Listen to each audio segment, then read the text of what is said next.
So unfortunately for you, maybe for some of you, although I was impressed by your knowledge of the unit circle, every one of you who did the unit circle values, you did it right. So you have the basic 30, 60, 90, 45s down. You know what the sum and difference does for us? It allows us to find exact values of things like sine of 15, sine of 75. If I just threw those out to you right now, you'd say that's not one of my special values, right? 15, 75, 95, those aren't special values, are they? But using our expanded family, you're going to be able to do math computations without a calculator and come up and tell me what the value of sine 15 is. Okay? Now, these do expand our knowledge of the unit circle without a calculator, but we're still limited because we can only do the math, we can only do the computations with our 30, 45, 60, 90, right? So you're still limited, meaning now I can ask you on the next test, I'm going to say, okay, no calculators, tell me what sine of 15 degrees is. You're going to have to go to your unit circle, you say it's not there, and then you think, oh yeah, I can use my formulas. 45 take away 30 gives me 15, right? So if I ask for sine of 15, this is what you would do. You'd say, okay, well, sine of 15 is 45 minus 30. That's my sine difference identity, right? Then you go to your formula sheet, just like you have in the past. Okay, you find the sine difference. Okay, this is the sine A minus B. This is the formula. Sine of A times cos of B minus cos of A times sine of B. Right? So you actually have to know 4 values from memory on the unit circle. Okay, but that's not so hard. So 45 minus 30 becomes sine 45, cos 30 minus cos 45 sine 30. After you get your formula printed out, then you substitute your values in and do the arithmetic. Okay? So the primary use is finding values, exact values for non-special angles, but the angles themselves can be created out of your specials. So you'll never be asked like something like sine of 77, right? There's no way I can come up with the number 77 just using 30, 45, 90, right? Correct? Like you can kind of start to almost anticipate what you're going to be asked because there's still a limited range. Now, the only thing that gets tricky too is, I'm not going to do this today, but sometimes you might be asked, okay, exact value, no calculator, tell me what cos of pi on 12 is. Exact value. That's not a nice one, right? That's not one of the ones we know. You can do this with sum and difference, but this looks very foreign. So what would you do to this? What might you want to do to this first? Yeah. You don't have to work in radians. Okay, you're going to be coming up just to these. It doesn't matter if you think in degrees or radians for these because you're just coming up with a numerical thing. So the first thing I would do is I would change it to degrees, right? So what do we get here? How many times does 12 go into 180? 6, 90, how many times does 6 go into 90? 15? So guess what? They're just asking you for cos of 15 degrees, right? You saw that we could do the 45 minus, I could do it this way. Cos of 15 is the same as cos 45 minus 30. What's another way to get that though? Because they already used 45 and 30. Think of what's another combo that could get you 15? These are the ones you can use. 30, 45, 60, 90, 180, 225. Like you can use all your family. Yeah, you can use negatives. Negative 30 plus 45, yeah, that would work. Or how about just even this, 45 minus 30? That would work, right? Wouldn't it? What about this? 60 minus 45? That works, right? Like there's lots of combos. Don't think that you're going to get locked in and there's only one magic combo. There's usually lots of combos that you can make up whatever you're being asked, right? But I'd say the first rule of thumb when we start moving forward next week with this more heavy duty If you get radians, just convert into degrees. Because it's hard to think in radians, right? Just as a little, like, because I've done this so long, this is actually pi on 3 minus pi on 4. Right? But who would want to think in those terms, right? Why would you do that to yourself? Just think in degrees. Okay? Now you're also going to see some stuff like this. They're going to ask you, like number 4, if sine of A is equal to 3 over 5 and cos of B is negative 5 over 13. See, they've given you 2 of the values in the formula, and they give you a little more info. Find sine of A plus B. So they're asking you kind of the same thing. So you're going to go to your formula sheet, A plus B. So we want sine of A plus B. Notice they've used A and B instead of the Greek A and B. So we have to come up with sine of A, cos of B, cos of B, cos of A, sine of A. So then I go back, and they've given me 2 values, but I need to come up with 2 more, right? And it's this familiar process that we've done before, finding R. And I don't think I'm going to get through that today, because I'm going to give you time to finish up that little hand-in that I asked of you. But let's just take a look at our examples in the sum and difference section here on page 8. And I just want to get you started off. So again, it says one application of these new identities is to find the exact value of trig ratios of some new angles. Again, we're just expanding what we know about the unit circle. So the first thing they say is find the exact value of sine 75. I could pick my calculator up, right, and punch it in and get an answer, but that wouldn't be in fraction form unless you had a calculator that converted it. It would give me some decimal number probably. I don't want that. And we're assuming you don't have your calculator with you anyway. Okay, so how could I manufacture 75 degrees out of my special angles? Joanna, what did you say? 130 minus 4. Oh, 120. 120. Okay, so Joanna says, would this work? 120 minus 45? Does that work? Any other combos that anyone came up with? We're going to do Joanna's because that's the one she said first. How about this? How about sine 30 plus 45? That works, right? Now this is a sine addition. This is a sine difference. It doesn't matter which one you use. You're going to start off with different fractions doing the arithmetic, but once you finish, it's the same value. There's probably lots of other ones, right? But we don't have to. We're going to use, Joanna suggested 120 minus 45. So let's take a look and let's set up our sum. So they're listed right up here too, right? So this is going to be sine difference. This is the formula. So I'm going to record it.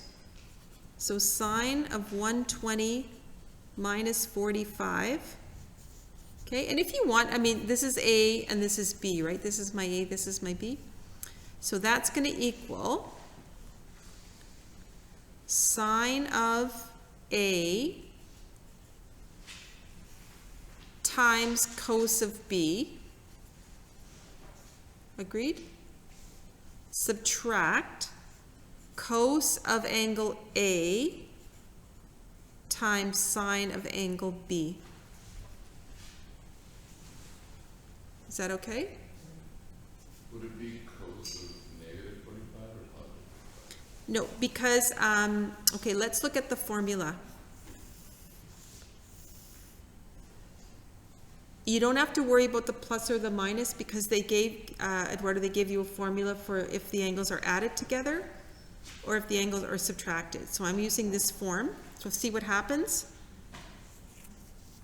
A is A, B is B, A is A, B is B. Right? The subtract sign is supposed to be there, just like that minus C in your X minus C. Right?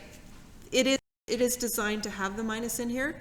This means positive A, subtract positive B. Right?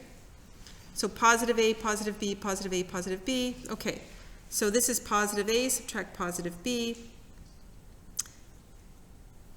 Not to hammer it home too hard, but if if your angle was negative, Eduardo, it would be a negative negative, and then you wouldn't use this formula, you'd probably use this formula, right? Right, okay. So everything cool here? All right, so now you just have to summon your memory. I know. But all of you did a fantastic job of those unit circles, because I marked them if you handed it in, almost all of you did. So all of you are doing good on that. So now you're going to look at your unit circle paper that you constructed, like in the first 5 minutes of your test. I mean, today is Friday. Grab it, look at it if you need it, but you're just going to grab your unit circle, the one you constructed, and you're just going to pull these values out, right? This is my 60-degree angle in quadrant 2. Sine's positive. This is root 3 on 2. Cos of 45, root 2 on 2. Cos of 120, you've already got your head thinking about this angle, so you probably know its counterpoint. But cos is negative in quadrant 2, and then sine of 45. Okay? The hardest part is substituting the values in properly and then doing the arithmetic with fractions. Okay? Now the nice thing is, quite often you end up with LCDs that are easy to work with. So don't forget, root 3 times root 2 is root 6 over 4. And I'm going to get a positive, right? 2 negatives make a positive. Then I get root 2 over 4. And this is, like I said, quite often you'll get the LCDs that are the same. So all you have to do is just combine them at the end. So that's the exact value. Look, you've expanded your unit circle knowledge. That's the exact value of sine of 75.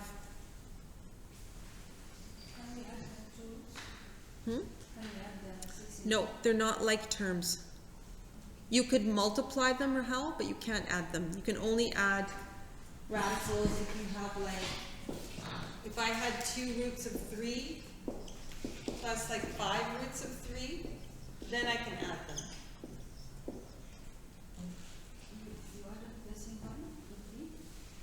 Because they're both root 3's, so I can add the 2 and the 5 make 7 root 3's. But here, if I have like a root 3 plus a root 11, that's it, can't do anything more. Root 3 plus root 3, what's root 3 plus root 3? 2 root 3. Yeah. I can multiply any root together, that's super easy, right? Root 3 times root 11, that's root 33. You can multiply them, but you can only add them if they're the same radical number underneath, they're the same radicand. Okay? Okay, so let's try, well, I gave it away a couple minutes ago. What's tan of pi on 12? We're not going to think about pi on 12, are we? We're going to call it, what was it again, 15 degrees? Okay, let's rethink this. We're going to find tan of 15 degrees. I want to do a tan because they're the kind of different looking formula. They're both like a rational formula, right? Not hard, it's just you have to remember you got a rational there. So come up with a method to get 15. 45 minus 30? Okay. So let's call this tan of 45 minus 30. Okay. So this might be a help for you at the beginning. Kind of do what I did here, like call your first angle listed as the A and that's the B, right? So angle A is 45 degrees, angle B is 30 degrees, correct? Okay, so this is the tan difference, because I'm getting the 30 by doing a subtraction. So the tan difference is here. Tan A minus B is equal to, okay, so what do we have? We have tan of A on the top, so tan of 45, subtract tan of 30, all divided by 1 plus tan 45 times tan 30. Don't forget, you got to read these formulas closely. The top is subtracting, but the bottom is 1 plus the tan A times tan B. Okay. This isn't going to be so bad, is it? What's tan of 45? 1. Tan of 30, okay, that's at the bottom. So that one is the one that's root 3 on 3, right? All over, and notice once you've got your values for the top for time, for the bottom, right? So it's 1 plus 1 times root 3 on 3. Okay, so that's going to be 1. I keep telling you guys don't have to simplify, but you do.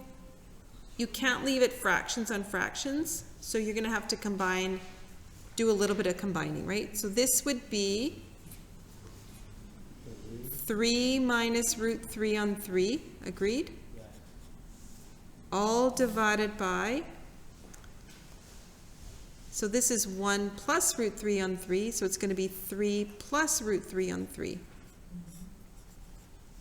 Right? All right. If you have this, if you have a stacked fractions and your denominators are the same, they're going to end up canceling out, right? If this denominator equals this one, they just cancel each other out, correct? Because this fraction is going to move up to multiply and you're going to flip it. Agreed? So these guys will end up canceling. So I'm going to end up with 3 minus root 3 over 3 plus root 3. So you have to simplify at least to that point. You can't leave things in stacked fraction form.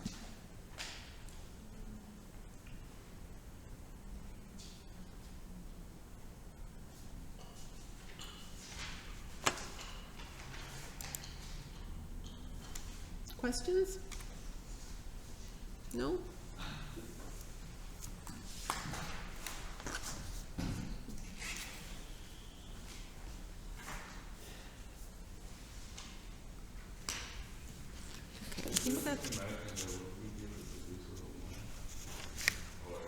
Sorry, if you wanted to rationalize? You could, but you don't have to. But you want to get rid of this root sign here? That's what you said? Yeah, well, in grade 11 you have to. In grade 12 we say, don't worry about it.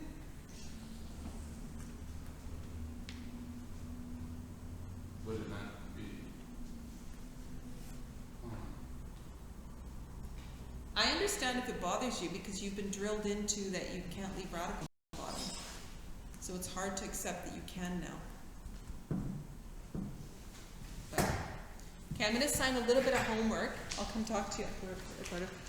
Really teeny tiny homework other than keep, if you fell behind a little bit, look at all the stuff that we've done in identity so far. I'm just assigning number 1 on 206. That's it, 4 little ones. Okay? So number 1 on page 206. And catch up on things you didn't do.